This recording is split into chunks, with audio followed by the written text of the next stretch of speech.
ख्रिस्ताठाई माझ्या प्रिय मित्रांनो, आजची पवित्र उपासना आपल्याला नीतिमत्वेचे जीवन जगण्यासाठी पाचारण करीत आहे।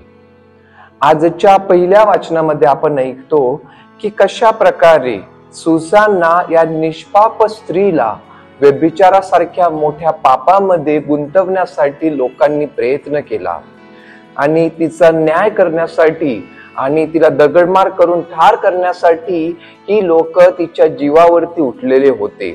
परंतु आपण पाहतो की ज्या लोकांची परमेश्वरावर श्रद्धा असते, ज्या लोकांचा परमेश्वर आसरा असतो, अशा लोकांना कधीही परमेश्वर दूर करीत नाही।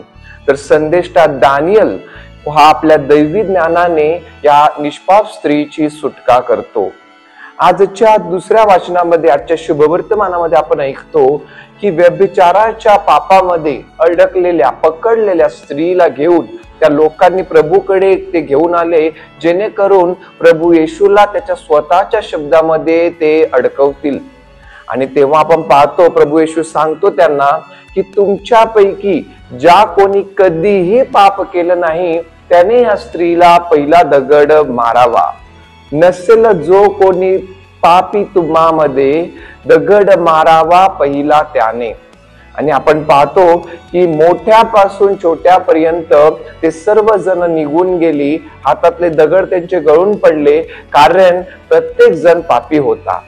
परंतु प्रभू येशू हा फक्त नियम न बघता नियमापलीकडे जाऊन नीतिमत्वेचे जीवन कसे जगावे ते आपल्याला सांगतो।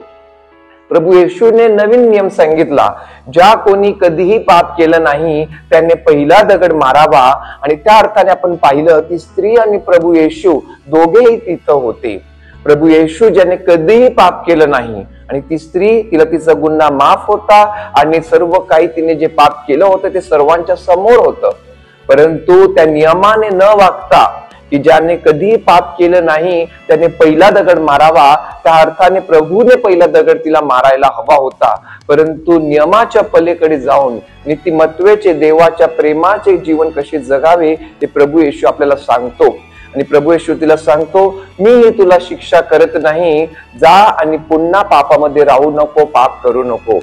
आपण सर्वजण या उपवास काळामध्ये नीतिमत्वेचे जीवन जगण्यासाठी, परमेश्वराच्या मार्गाने चालण्यासाठी आणि देवाच्या प्रेमाचे आपण इतरांना सर्वांना आपण चांगलं उदाहरण देण्यासाठी देऊळ माता आपल्याला बोलावित आहे।